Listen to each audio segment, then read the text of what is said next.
रहीम अस्सलाम वालेकुम to my all YouTube family. मैं उम्मीद करती हूँ आप सब खैरियत से होंगे। अल्लाह पाक आप सबको अपने हिफ्ज़ व अमान में रखी, आमीन। आज जो हमारा मेडिसिन टॉपिक है वो है काफिया क्रोडा। इसके मेडिकल यूजेस पे बात करने से पहले मैं आपसे एक छोटी सी रिक्वेस्ट करना चाहूँगी। मेरे चैनल को लाइक कीजिएगा, शेयर कीजिएगा, सब्सक्राइब कीजिएगा और घंटी के बटन को दबाना ना भूलिएगा। शुक्रिया। आज जो हमारी मेडिसिन है उसके मेडिकल यूजेस पे हम बात करते हैं। ये मेडिसिन जो है ये तमाम मज़ाक़ी अफ़आल में तहरीक पैदा करती है, असाबी और शरियानी निज़ाम में वजूद जो है जोश पैदा करती है। बूढ़े अफराद में कॉफ़ी पीने से यूरिक एसिड की मिकदार बढ़ जाती हो और गुर्दों में सोजिश आती है, पट्ठों और जोड़ों में दर्द होता हो। इसके अलावा बूढ़े अफराद में कॉफ़ी और चाय के इस्तेमाल से ज़िल हिस्स पैदा होना, इसका इस्तेमाल बंद कर देना चाहिए या एहतियात से करना चाहिए। इसमें यह है कि अचानक से जज्बाती हिजान के बदअसरात, किसी गैर मतवक्का ख़बर के बदअसरात, असाबी धड़कन और इसके अलावा ये होता है कि जिनको जल्द जो है हैज़ा हो जाता हो उनके लिए ये मुफीद मेडिसन है।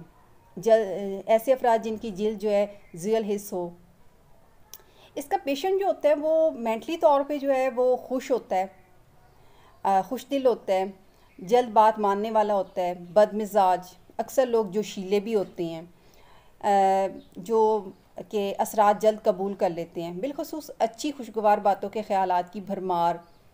इसके अलावा जल्दबाज होते हैं, बार बार करवटें बदलना।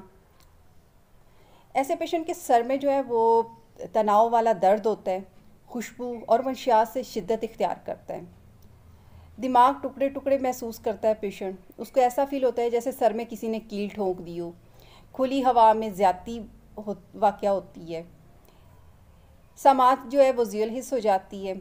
ऐसे पेशेंट की अगर स्किन चेक की जाए तो स्किन जो है वो ड्राई होगी, इसके रुखसार जो हैं वो रेड होंगे, चीक्स जो होंगे ना वो रेड हो जाते हैं, पेशानी और खोपड़ी तक फैलता है दर्द, इसमें असाबी दर्द पाया जाता है। ऐसे पेशेंट जो पेशेंट है उसको भूख जो है वो बहुत ज़्यादा और तंग कपड़े बर्दाश्त नहीं करता। फ़ीमेल्स जो होती हैं उनमें पीरियड जो होते हैं बहुत लंबे अरसे तक जारी रहते हैं, पीरियड्स जो हैं वो दर्द के साथ होती हैं। इंटरनल एरियाज़ में पेशेंट को जो है वो ज़ियल हिस्स हो जाना, इचिंग होती है। पेशेंट जो है वो उसको नींद जो है वो बेखाबी का शिकार रहता है, करवटें बदलता है, रात के 3 बजे तक सोता है, जब फिर सिर्फ ऊँघता ही है और चौंक कर वो जाग जाता है।